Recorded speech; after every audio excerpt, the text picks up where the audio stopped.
Assalamualaikum warahmatullahi wabarakatuh.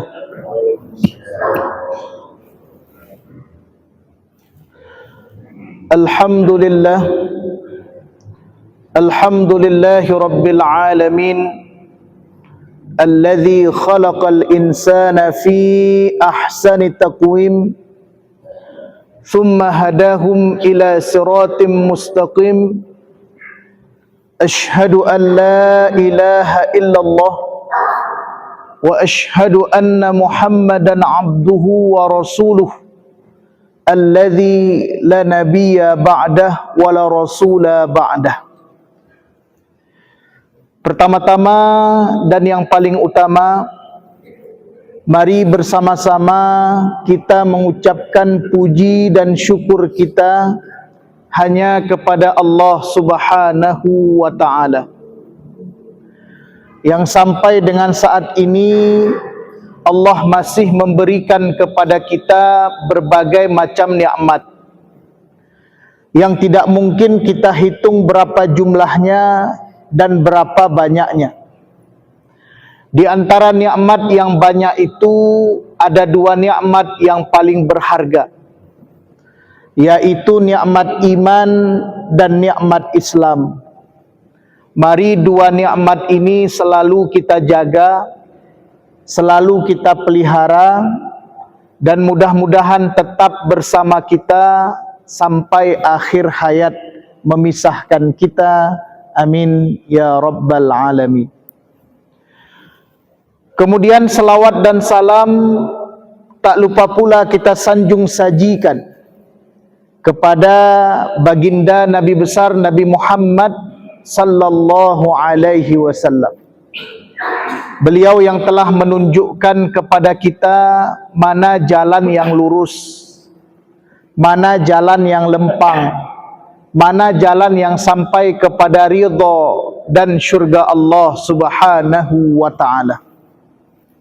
Mari kita tetap istiqamah di jalan itu dengan cara kita pelajari, kemudian kita amalkan jalan yang telah diarahkan, ditunjuk dan diajarkan oleh Rasulullah sallallahu alaihi wasallam.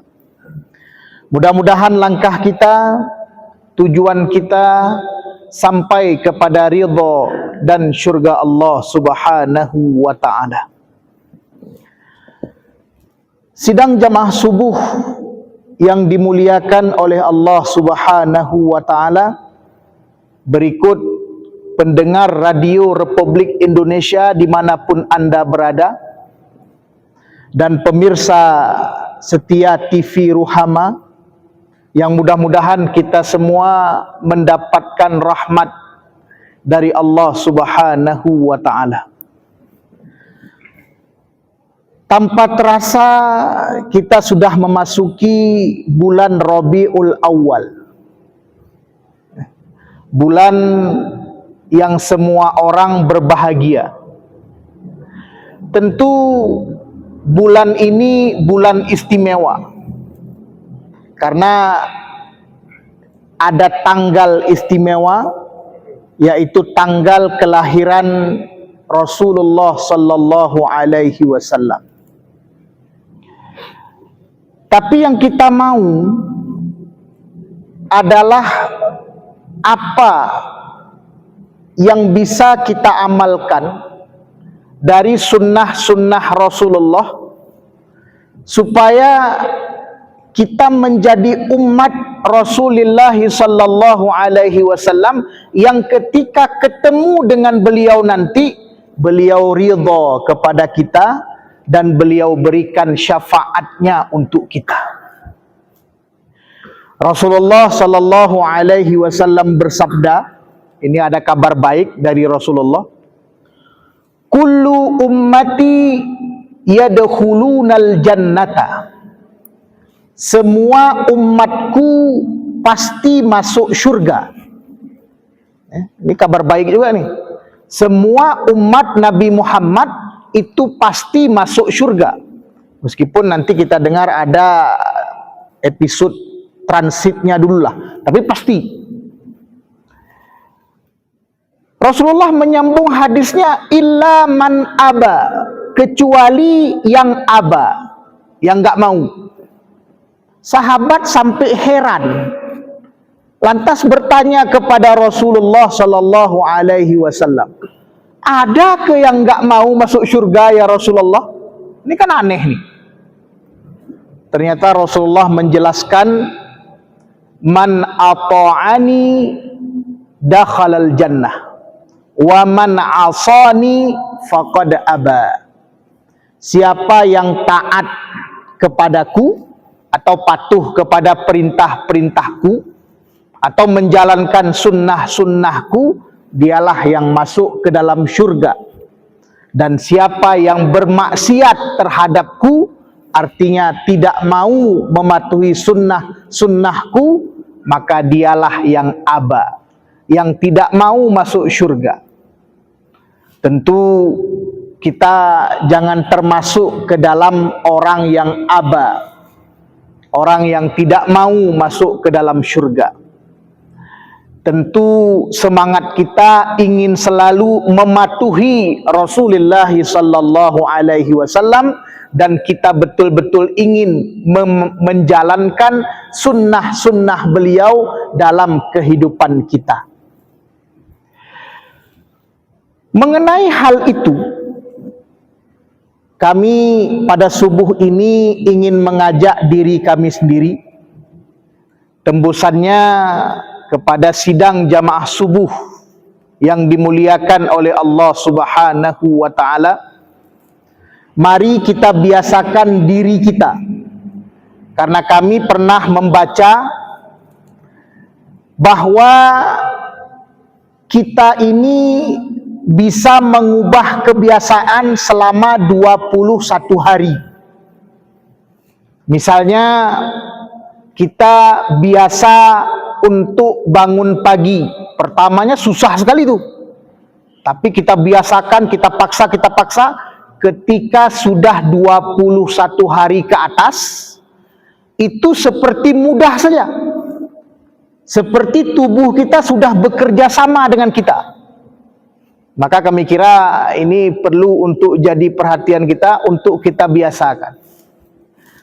Ada sebuah hadis yang mudah-mudahan hadis ini bisa kita biasakan seperti kebiasaan yang kita cerita tadi, dan ini menjadi karakter kita karena sudah biasa kita lakukan. Hadis ini pendek, tapi bercerita tentang orang-orang yang pasti masuk surga, seperti yang digambarkan oleh Rasulullah tadi.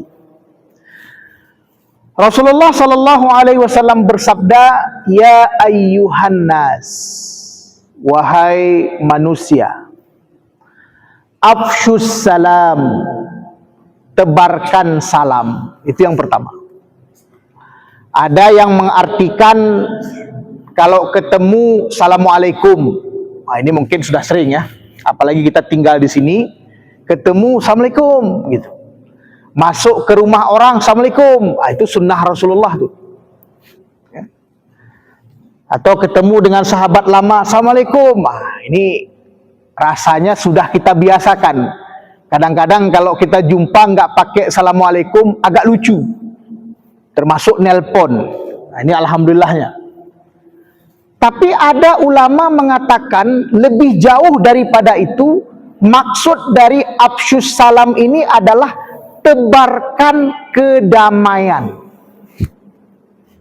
Artinya, kita selaku orang yang beriman itu harus menebarkan kedamaian dari aspek apapun. Ya, dari kehidupan kita nggak boleh nakut-nakutin orang. Dari media sosial kita tidak boleh nakut-nakutin orang ataupun buat berita yang menakutkan, nggak boleh. Kita harus selalu dalam kondisi menebarkan kedamaian. Ini sunnah Rasulullah nih. Saya pernah menonton satu podcast besar nih. Saya bilang terus namanya podcast Deddy Kombuzer. Kan?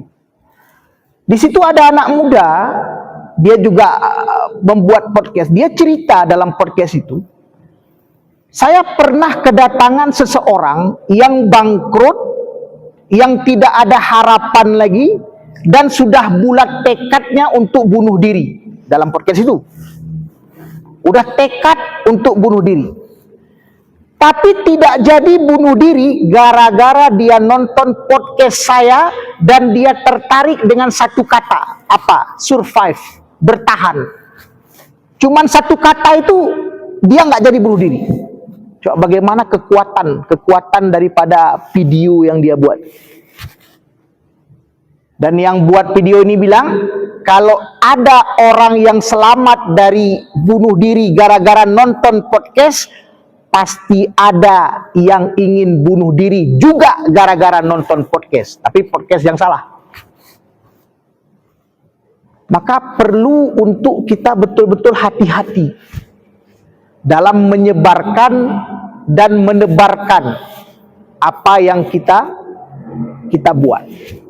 Maka kami rasa kita selaku muslim, kita berkewajiban untuk selalu menebarkan yang baik-baik saja, menebarkan kedamaian, supaya apa?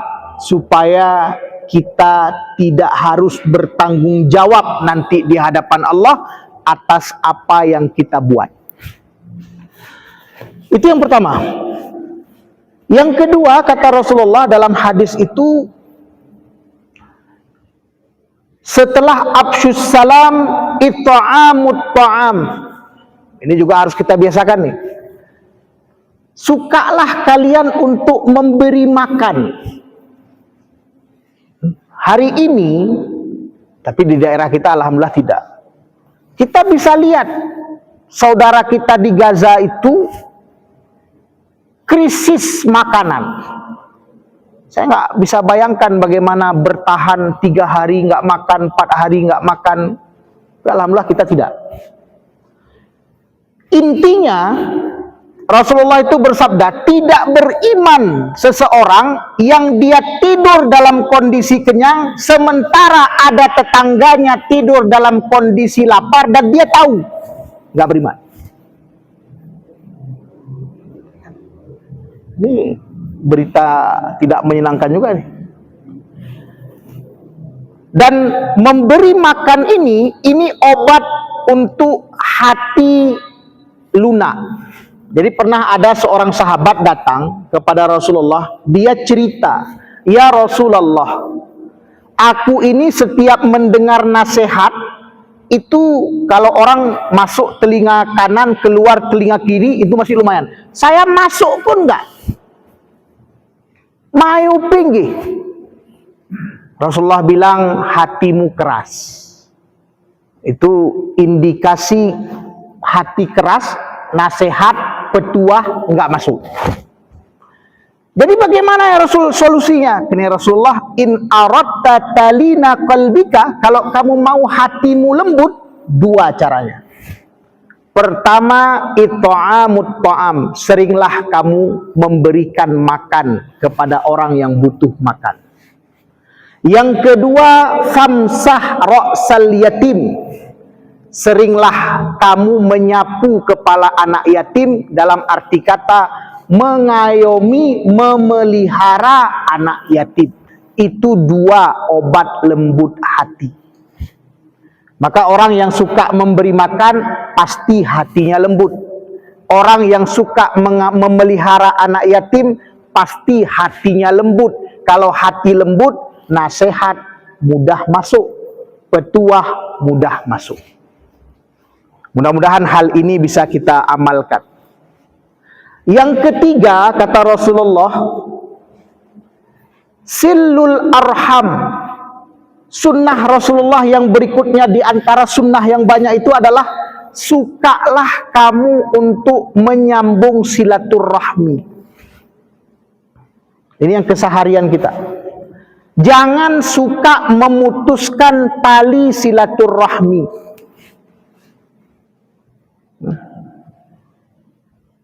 Bahkan ada ancaman la yadkhulul jannata qati. tidak akan masuk ke dalam syurga orang yang memutuskan tali silaturahmi. Maka mari semangat kita selalu untuk menyambung silaturahmi. Kan? Bahkan Jenderal Sudirman bilang kan, tidak ada kemenangan tanpa persatuan. Tidak ada persatuan tanpa silaturahmi. Maka ini penting sekali.